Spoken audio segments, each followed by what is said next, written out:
नमस्कार साथियों, 107.8 FM radio जयघोष में मैं सुस्मित हूं आपके साथ और आप सभी का बहुत बहुत स्वागत। मित्रों, समय है काव्यधारा का, यानी वो कार्यक्रम जिसमें हम आपके बीच एक साहित्यकार को लाते हैं और उनसे आपका परिचय भी करवाते हैं। तो आज भी हमने एक साहित्यकार, एक कवित्री, एक कलमकार को यहाँ आमंत्रित किया है। हमारे बीच में है डॉक्टर रश्मि शील जी। डॉक्टर रश्मि जी, बहुत बहुत स्वागत है आपका रेडियो जयघोष में। हाँ, बहुत बहुत नमस्कार दर्शकों को भी, और आपका बहुत बहुत आभार कि आपने मुझे यहाँ आने का मौका दिया है। मुझे बहुत अच्छा लग रहा है यहाँ पर। हम चाहते हैं कुछ हम शुरुआत करें, बातों का सिलसिला कुछ आगे बढ़े। हाँ। क्यों ना कुछ पंक्तियां, कुछ ऐसी बात जो कविताओं के रस में बंधी हुई हो, वो हमारे साथियों तक पहुंचे और वहां से सिलसिला शुरू हो जाए बातों का। जी बिल्कुल, क्यों नहीं। तो मैं एक छोटा सा मुक्तक रखती हूँ जी। आपके सामने कि दीप जलाना पड़ता है उजियारा करने सांझ ढले। दीप जलाना पड़ता है उजियारा करने सांझ ढले। कुछ तो खोना पड़ता है कुछ पाने को हम जब निकले। वाह। धरती अंबर की चाहत में सारा नेह लुटा देती। क्या बात। धरती अंबर की चाहत में सारा नेह लुटा देती। और क्षितिज का मन दीवाना बादल क्या बात। बादल बन पिघले। वाह वाह। कुछ तो खोना पड़ता है कुछ पाने को हम जब निकले। वाह, तो बड़ा सुंदर ये आपने पंक्तियों में अपनी बात जी कही। जी पाने को जी जब हम निकले, तो वाकई में जब हमें कुछ पाना होता है तो हमें कुछ करना भी होता है, और फिलहाल तो यहाँ जी पर जी हम बिल्कुल तैयार हैं जी। डॉक्टर रश्मि जी से बातों का सिलसिला आगे बढ़ाने को। डॉक्टर रश्मि जी, आपकी रचनाएं हैं और इसके साथ साथ हमें जो पता चला है कि आप कहानियां भी लिखती हैं। तो कैसे, मतलब ये शुरुआत कैसे हुई? कहानियां पहले आई या कविता पहले आई? क्या कुछ हुआ? देखिए, ऐसा है, आपने अच्छा प्रश्न किया है। एक्चुअली मुझे लगता था कि कोई मुझसे कहे और मैं अपनी ये दिल की बात कह सकूं। जी जी। तो मैं गद्य में मेरा कहानी, कविता, रूपक, रेडियो रूपक और नाटक और आलोचना, समीक्षा, इस तरह के मैंने काम किया है। जी जी। और जो है एक बाल फिल्म भी, उसकी स्क्रिप्ट हमने लिखी है जो यहाँ CMS कम्युनिकेशन रेडियो से उन्होंने जी। बनाई भी है। और बाकी कविताएं लिखी हैं तो कुछ गद्य की और कुछ पद्य की, मतलब कुछ छंद मुक्त, कुछ छंदबद्ध कविताएं हैं। और जहाँ तक लेखन का शुरुआत है, तो मैंने भी पहली बार जो लेखन किया है एक जी। कविता की थी। मुझे तो उसका बहुत बड़ा, मतलब एक मज़ेदार किस्सा भी है जो मैं अरे चाहूँगी वाह, शेयर जरूर। करूँ। जब हम BA प्रीवियस में थे तो मैंने एक छोटी सी, मतलब 8-10 लाइनों की कविता लिखी होगी। और उसमें वो कविता, मैंने क्या हुआ, तो एक मेरी जो है लिखने की तो आदत बहुत बाद में पड़ी, लेकिन जी। पढ़ने की आदत मेरी बहुत बचपन से थी। और मैंने बहुत सारा प्रेमचंद का साहित्य, अज्ञेय का और ये सब, एक कुशवाहा कांत का नॉवेल था लाल जी। रेखा, वो मैंने कई बार पढ़ा। वो मुझे बहुत अच्छा लगता था। कुछ आज़ादी पर था। अच्छा अच्छा। हाँ, मैंने राम कुमार वर्मा की मृगनयनी पढ़ी थी, और उसकी अरे 4 वाह। पंक्तियाँ कि जाग पड़ी मैं पी के जगाए, भोर भये मोरे पिए घर आए, क्या इन बात है, नैनन क्या में बात। नींद नहीं है जिन नैनन में आप समाए, मुझे बहुत अच्छी लगती थी। और सोची, मुझे आज तक ये वो याद हैं। तो ऐसे मैंने बहुत सारा पढ़ा। तो एक मैंने कोई प्रेम कथा पढ़ी थी और उस पर उससे मुझे बहुत वो हुआ, और मैंने एक गीत लिखा। मुझे लगता है वो कुछ प्रेम गीत होगा, पूरा जी। वो गीत मुझे याद भी नहीं है। और उसमें लास्ट में जो लाइन थी कि तुम मेरे थे न कभी, आज भी मेरे न हुए, चाह मिट जाने की है, दिल में तेरी याद ली, ये उसकी लाइन अंतिम थी। और वो जी उस समय हमारी एक फ्रेंड थी और उसके हस्बैंड लखनऊ मेल में ही काम करते थे। जी। जी। तो उन्होंने उनको वो ले गई अपने घर और उसको उन्होंने लखनऊ मेल में छाप दिया। और जब वो कविता छप गई, और फिर हमें तो बहुत लगा कि मेरा प्रकाशित हो गई, मेरी पहली रचना वो प्रकाशित बिल्कुल। हो गई। तो शुरुआत का वो दौर। जो मैंने अपने पिताजी को दिखाया, तो फिर वो नाराज हुए कविता को पढ़ के। उन्होंने कहा, पढ़ाई करना है तो पढ़ लो, वरना तो क्या है कि घर में बैठो, और जी जो मेरा एम है कि शादी वादी करना, वही कर देंगे। जी। जी। तो वो कविता, वहाँ से मेरी शुरुआत हुई। और बाद में फिर मतलब मुझे अच्छा, और क्या लिखना चाहिए, मतलब हम किस माहौल में हैं और हमें क्या लिखना चाहिए, जी। एक अपनी समझ भी पैदा हुई। और ये भी समझ में पैदा हुआ कि इस तरह से हमारी प्रेरणा, अपनी आंतरिक प्रेरणा होनी चाहिए। और उसके आधार पे मैंने थोड़ा थोड़ा लिखना सीखा है और अभी भी सीख रही हूँ। तो इस तरह से क्या मैंने बात है। लिखना, मेरा कहा जाए कि शुरुआत हुई। और अब तो मेरे पिताजी मुझे बहुत प्रेरित करते हैं और मेरे पहले पाठक हाँ हाँ। वही हैं। मैं कुछ भी लिखूंगी वही पहले पढ़ते हैं। यानी जहाँ भी कहीं न छपता है, कहीं हाँ, जो तो उनकी विद्यार्थी मुझे जीवन में जो शुरुआत हुई, हाँ, उसमें जो सबसे पहला आपके लिए जो मार्गदर्शन रहा, जो हाँ, आपके उस समय के गुरु रहे, वो हाँ, आपके पिताजी रहे। पिताजी रहे, उन्होंने मुझे एक तरह से ये सीख दी कि मुझे कैसा साहित्य लिखना चाहिए, ये हम मानते हैं। बिल्कुल। तो मित्रों, डॉक्टर रश्मि शील जी से बातों का सिलसिला हम जारी रखेंगे। यहाँ पर रुक रहे हैं एक छोटे से विराम के लिए। ब्रेक के उस पार भी ये सिलसिला जारी रहेगा। आप जुड़े रहिए आपके अपने रेडियो जय घोष के संग।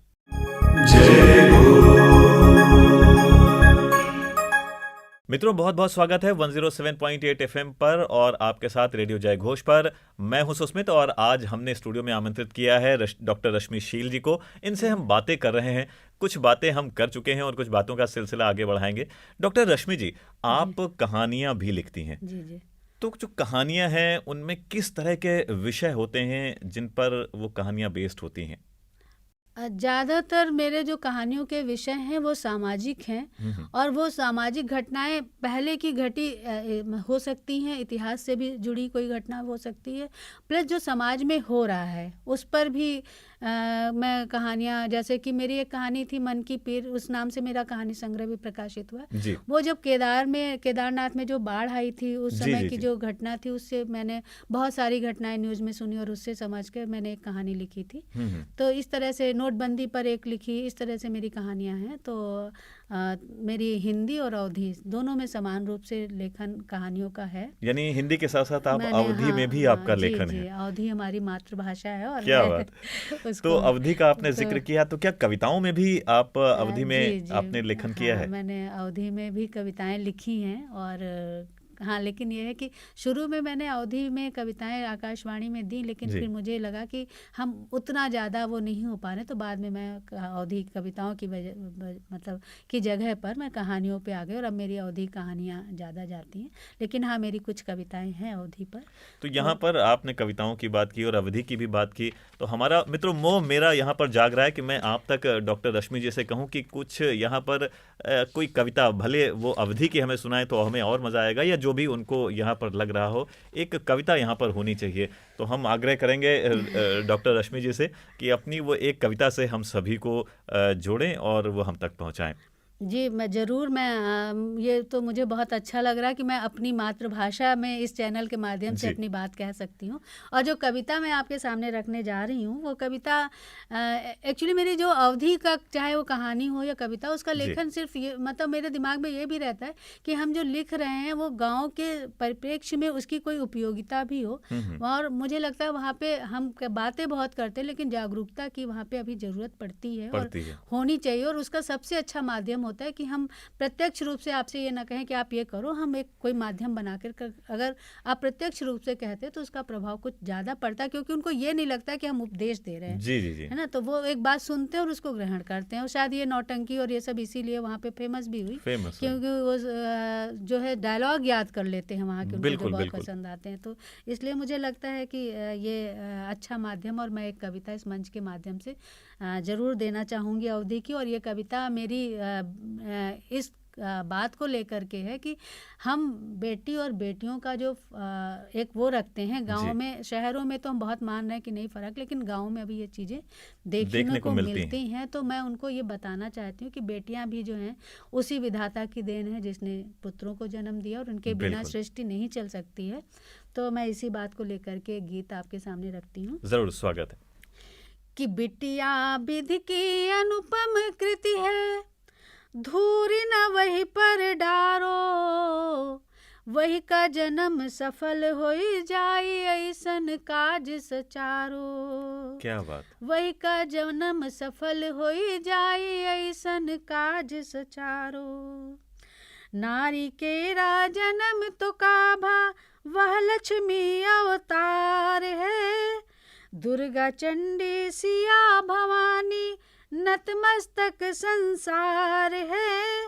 वही की क्षमता का पहचानो, गुण जो लुके निखारो, लुके मतलब छिपे हुए, जी जी तो जी। गुण जो लुके निखारो, वही का जन्म सफल होई जाई ऐसन काज सचारो। क्या बात, क्या बात। अगर जो ना नारी होती तो, अगर जो ना नारी होती तो का संसार हुआ करता, वही के बिना कहाँ यह धरती, जग का नाव कहाँ रहता।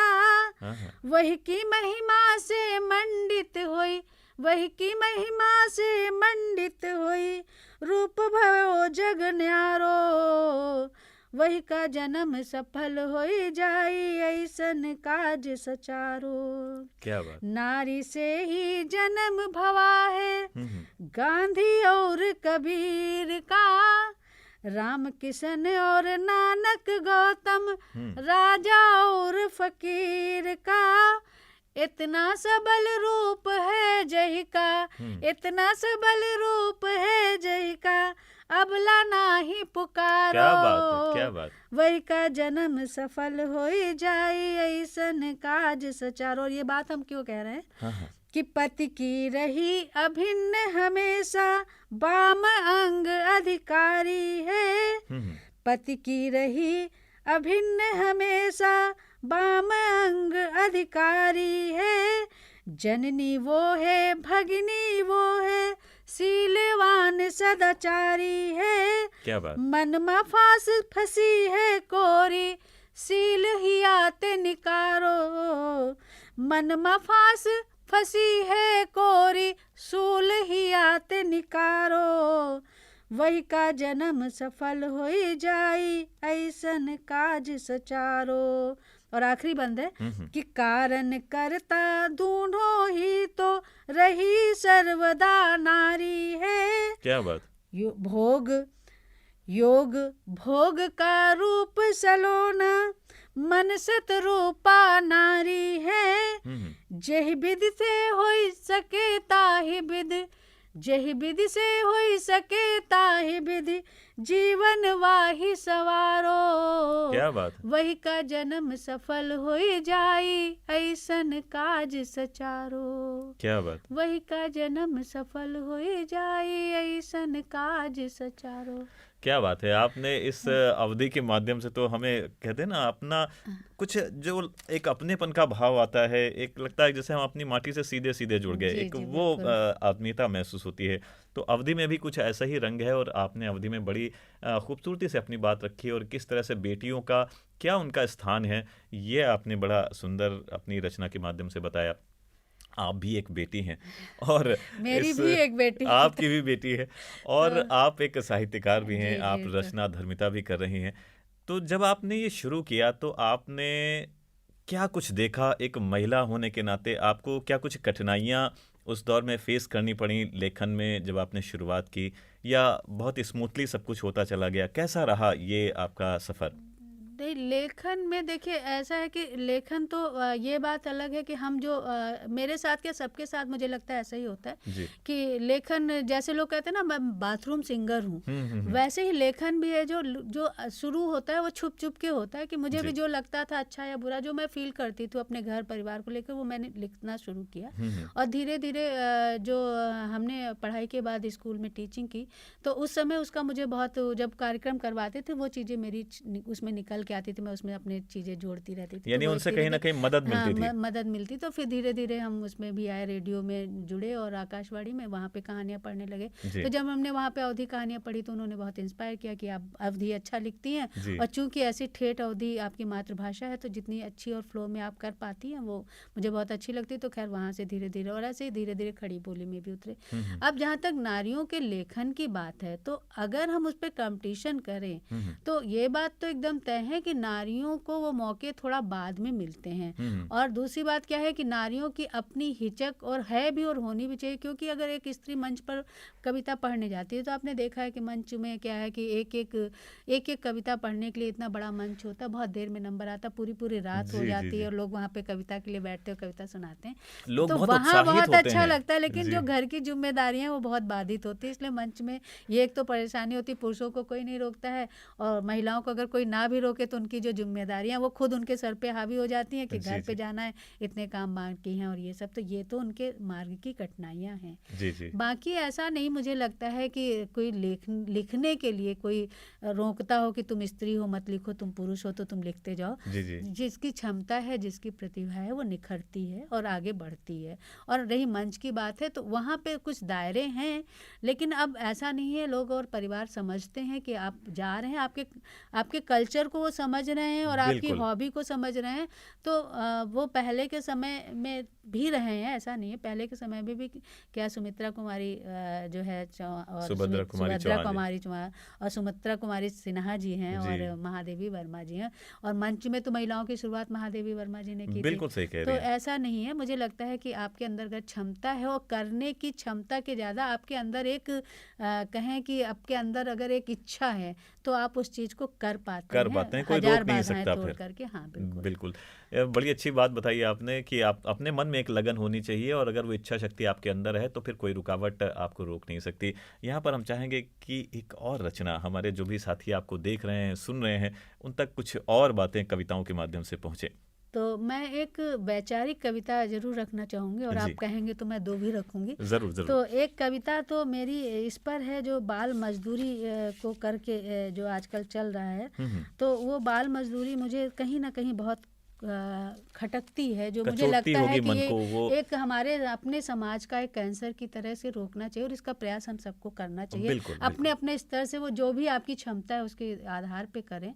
तो इस पर मैं एक कविता कह ज़रूर, रही हूँ कि स्वागत। मैं जो बहुत सुनी सुनाई बातें हैं उस पर मुझे लगता है कि हम उसको क्या कर सकते हैं। ये चीज़ें मुझे गांव हो या शहर हो हर जगह दिखती है। दिखती हैं। तो इस समस्या को लेकर के मैंने एक छोटी सी कविता लिखी है। ज़रूर, स्वागत। और कि स्वप्न देखने को आतुर, हुँ, स्वप्न देखने को आतुर आँखों को हुँ, मल मल कर धोंकता अंगीठी, हुँ, हुँ, आग सी सुलगती भूख को, हुँ, आग सी सुलगती भूख को अपने पेट से चिपका कर उकड़ू बैठा छोटू, चीथड़ों से झांकती छाती और घुटनों से लंबे वस्त्रों ने बना दिया है उसके कद को बौना।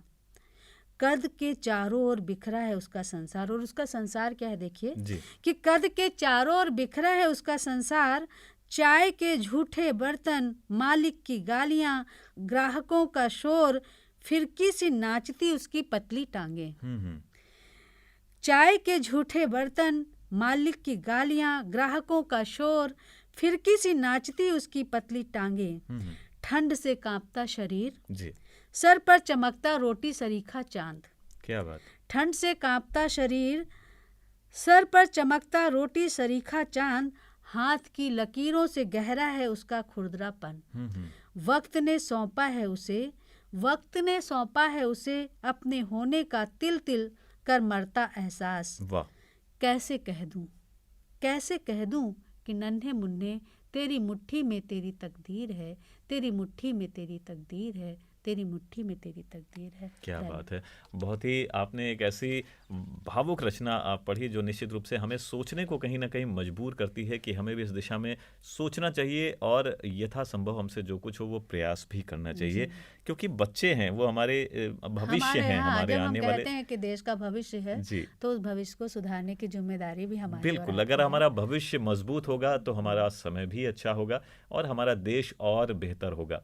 तो यहाँ पर एक चिंतन, एक दिशा आपने अपनी इस रचना के माध्यम से दी और मैंने देखा कि जो भी आपके विषय हैं, जो भी आपने चाहे वो कविता हो, ये जो आपने कहानियों की बात करी, उसमें भी आपके विषय लगभग ऐसे ही रहे हैं। हाँ, तो आप ऐसा ही विषय लेकर के करती हैं या आपने और अलग-अलग विषयों पर भी? लेखन तो देखिए मन के उद्भूत भावना पे डिपेंड करता जी, है। जी। और जब आप लिखते हैं और उस समय कभी कभी 2 चीज़ें होती हैं कि कभी आपके अंदर कोई विषय आता है और आप लिखते हैं और फिर बिगाड़ते हैं और लिखते हैं और बिगाड़ते हो, पूरा नहीं हो पाता। और कभी कभी कुछ ऐसा होता है कि आप लिखते हो, लिखते चले जाते हो और एक ही सीटिंग में पूरा हो जाता है। तो ये चीज़ें होती हैं और मैं ये नहीं कह सकती कि मैं कैसे लिखती हूँ, लेकिन हाँ ये कि जब कोई विचार मुझे बहुत ही ज़्यादा आलोड़ित करता है तो फिर मैं उसको मंथन करती रहती हूँ अपने दिमाग में, पूरा एक वो बना करके फिर मैं उसको लिखती हूँ। फिर वो कागज पर हाँ, उतर आता है और और एक जब रचना का मुझे जन्म होता है। हाँ, और जब मुझे लगता है कि ये बहुत उपयोगी नहीं है, तो मैंने बहुत ऐसी रचनाएं जिनको लिखा है और फाड़ के फेंक भी दिया है कि नहीं, इनसे कोई वो नहीं हो रहा है। तो जी जी ये जी जी मेरी अपना सोच है, और सबके लिखने की उसकी कोई एक लकीर नहीं है, किसी लकीर पर या किसी के पैर पर पैर रख कर आप बढ़ेंगे। जी ये जी। आपका अपना चिंतन है, और वो जिस तरह से आपको वो करता है आप वैसा ही लिखते हैं। इसीलिए हर की लेखक की एक अपनी विचारधारा होती है और उस पर वो चलता है। आपने लेखन की बात बताई, तो आपने गद्य भी उसमें जी। भी आपने हाथ आजमाया है, पद्य में भी आपने लेखन किया है। आप जब इस साहित्य के क्षेत्र में आती हैं तो आपको किसे पढ़ना, और आपने शुरू में बताया था कि आपने कई लोगों को पढ़ा, तो किसे पढ़ करके ज़्यादा आप इंस्पायर होती हैं? देखिए, मैं तो जिस रचना को पढ़ती हूँ उससे इंस्पायर होती हूँ। मैंने ऐसा कोई अच्छा। वो नहीं बनाया, जिसकी मुझे जो रचना पसंद आती है ना, हम्म। वो चीज़ मैं उसको पढ़ती हूँ, बार बार पढ़ती हूँ। और मैंने एक छोटी सी लाइब्रेरी घर में बना रखी हो, जब मैं चाहती हूँ उसमें से कोई किताब उठा के पढ़ती हूँ। तो उस तो संकलन में किसकी मेरे पुस्तकें पास ज़्यादा बहुत देखने सारे को मिलती कुबेर होंगी? नाथ राय का संकलन है, जी या अपने अमृतलाल नागर का तो पूरा मैंने उनका पूरा सेट ही ले रखा है, पूरे उनके सारे खंड ले रखे हैं जो मैं जी पढ़ी हूँ। जी। तो ये मेरा मतलब एक वो है। बाकी प्रेमचंद जी का है, हम्म और कुछ टैगोर की भी कहानियां हैं, कुछ हम्म। जिनको लोग नहीं, ऐसा भी नहीं कि नोन और अननोन।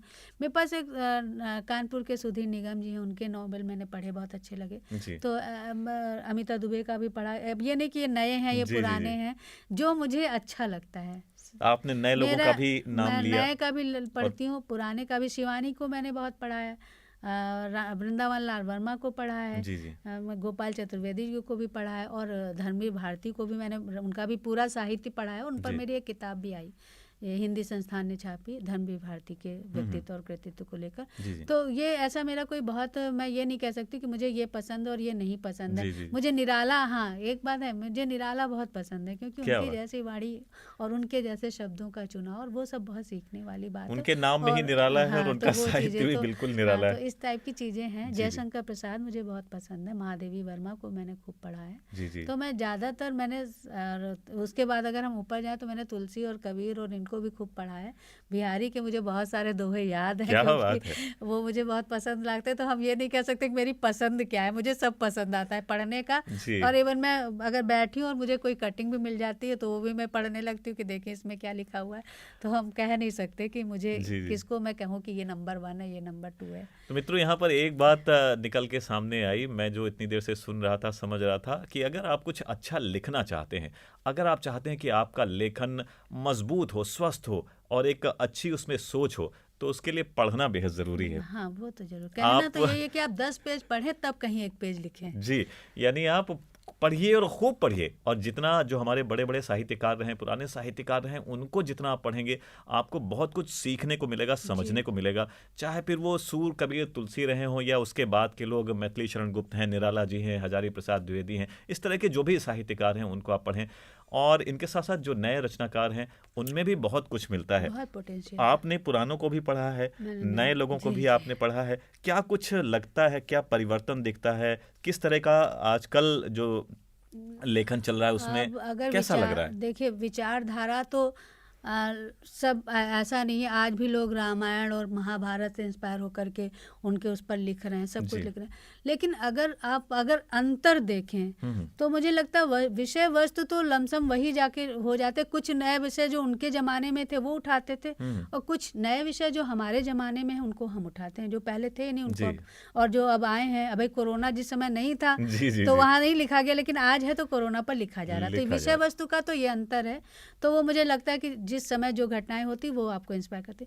लेकिन अगर अंतर वैसे देखें तो शिल्पगत बहुत अंतर आया है। भाषा को लेकर के आप इस पर एक चिंता भी व्यक्त कर सकते हैं कि हमारी जो भाषा, हमारे जो एक छायावाद की भाषा है, जी, भक्ति जी, काल जी, की जी। भाषा है, मतलब उसको आप पढ़ के, अगर आप उनकी रचना पढ़ें और पढ़ के आप देख सकते हैं और कह सकते हैं कि ये भक्ति काल की रचना होगी और ये रीतकाल, जबकि दोनों ब्रज की है। दोनों ब्रज की, हाँ, बिल्कुल, लेकिन फिर बिल्कुल। भी आप अंतर समझ लेंगे कि ये भाषा रीतकाल की है और ये बिल्कुल, भक्ति बिल्कुल। काल की है, या या ये छायावाद की है और ये भारतेंदु युग की है। जी। लेकिन अभी क्या है कि भाषा का तो मुझे लगता है कि बहुत उसमें अब लगता है कि भाषा में बहुत सुधार की ज़रूरत है। ज़रूरत महसूस होती हाँ, है। क्योंकि वो बहुत ही ज़्यादा उसका वो हिंग्लिश जिसे जी। ठीक है, हम उन वर्ड्स को लेते हैं, लेकिन उसका हमें हिंदीकरण करना चाहिए ये भाषा मित्रों, को। बड़ी अच्छी बात बताई डॉक्टर रश्मि जी ने। यहाँ पर हम कुछ और बातें करें, समय भी निरंतर बड़ी तेज़ी से आगे चल रहा है, तो यहाँ पर हम चाहेंगे चलते-चलते आप हमारे साथियों के लिए कुछ और अपनी रचना के माध्यम से कहें और उसके बाद हम आगे तो विराम लेने की ओर बढ़ें। मैं एक गीत और रख दूं? ज़रूर, ज़रूर, तो ज़रूर। मेरा ये गीत जो है हमारे अपने जीवन को लेकर के है कि कैसे हम बचपन और जवानी और बुढ़ापा जी, जी। और हमारी जो अवस्थाएं हैं कैसे बीतती हैं। कहते भी है ना कि बुढ़ापा आपका सबसे सच्चा मित्र है, क्योंकि बचपना भी आपको छोड़ के चला जाता, जवानी भी चली जाती, लेकिन बुढ़ापा आपका अंत तक बिल्कुल, आपका साथ साथ देता देता है। है। तो जी, मैं इसी बात को लेकर के मैंने एक छोटी सी रचना लिखी है, ज़रूर, स्वागत है। तो मैं उसको ही आपके सामने रख देती हूँ कि मैं वक्त को कैसे पल पल बीतता है, मैं उसकी बात करूँगी इस रचना ज़रूर, के माध्यम ज़रूर। से कि वक्त की ऋचाओं को हम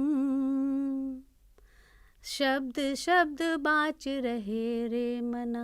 वाह! वक्त की ऋचाओं को हम शब्द शब्द बाँच रहे रे मना। नियति नटी की डोर पे पग पग नाच रहे रे मना। क्या बात! एक पल आए एक पल जाए, जीवन बढ़ता घटता जाए, सुख दुख की लुका छुपी यूं, सुख दुख की लुका छुपी यूं, पल छिन काट रहे रे मना। वक्त की ऋचाओं को हम कागज की नावों पर चढ़ कर बीत गया बचपन हंस हंस कर। कागज की नावों पर चढ़ कर बीत गया बचपन हंस हंस कर। नहीं कोई चिंता फिकर, वाह! क्या बात! बड़े बड़े ठाठ रहे रे रे मना। मना। वक्त की ऋचाओं को हम वासंती ऋतु की अंगड़ाई, लपक झपक आई तरुणाई। वासंती ऋतु की अंगड़ाई, लपक झपक आई तरुणाई। हौसलों के सागर को हम खड़े खड़े लांग गए क्या रे बात! रमना। वाह! हौसलों के सागर को हम खड़े खड़े लांग गए रे मना। वक्त की ऋचाओं को हम सूर्य क्षितिज पर जब ढल जाए, अर्घ उसे फिर कौन चढ़ाए। सूर्य क्षितिज पर जब ढल जाए, अर्घ उसे फिर कौन चढ़ाए। वर्तिका का नेह सब झरा, दीप बुझे कांप रहे रे मना। वर्तिका का नेह सब झरा, दीप बुझे कांप रहे रे मना। और अंत में जो हम लोगों के सबके साथ होता है उस बात को मैं कहती हूँ कि सारा जीवन यूं ही बिताया, सारा जीवन यूं ही बिताया। भेद समय का समझ न आया कि जीवन का सार है यही, कि राम राम राम जपो रे मना। वक्त की ऋचाओं को हम शब्द शब्द बाँच रहे रे मना। नियति नटी की डोर पे पल छिन काट रहे रे मना। क्या बात है! बड़ी सुंदर रचना मित्रों आप तक पहुँची डॉक्टर रश्मि जी के माध्यम से और अब इसी के साथ हमें यहाँ पर समय का इशारा है कि हम यहाँ पर अब विराम लें। आपसे बात करने का और भी मन कर रहा था, लेकिन समय की यहाँ पर अब थोड़ी-सी कमी है, तो हमें यहाँ पर विराम लेना होगा। चलते-चलते आप हमारे साथियों से जो आपको देख रहे हैं, सुन रहे हैं, उनके लिए आप कुछ कहना चाहें तो ज़रूर कहें। हाँ, मैं बिल्कुल पहले तो आप पूरी टीम का धन्यवाद दे दूँ क्योंकि आपने मुझे मौका दिया है और बहुत अच्छा लगा यहाँ आकर आपसे बात करने पर। बहुत सारी चीज़ें मुझे भी बहुत कुछ सीखने को मिला है जी, जी, जी। और मैं अपने दर्शकों से और अपने श्रोताओं से भी यही कहना चाहूँगी कि भई सीखने की कोई उम्र नहीं होती है जो और करने की भी कोई उम्र नहीं होती है। जब जागो तभी सवेरा। तो आप जो चाहते हैं, जो करना चाहते हैं, उसको अपनी दृढ़ इच्छा शक्ति से करते रहें और निरंतर आगे बढ़ते रहें। सफलता ज़रूर मिलेगी। धन्यवाद। तो मित्रों सफलता का मूल मंत्र आपको मिल चुका है डॉक्टर रश्मि शील जी से और अब इसी के साथ हमें लेनी होगी यहाँ पर अनुमति। लेकिन आप जुड़े रहिए आपके अपने 107.8 एफएम रेडियो जयघोष से। फिलहाल मैं सुस्मित लेता हूँ अनुमति इसी के साथ। जय हो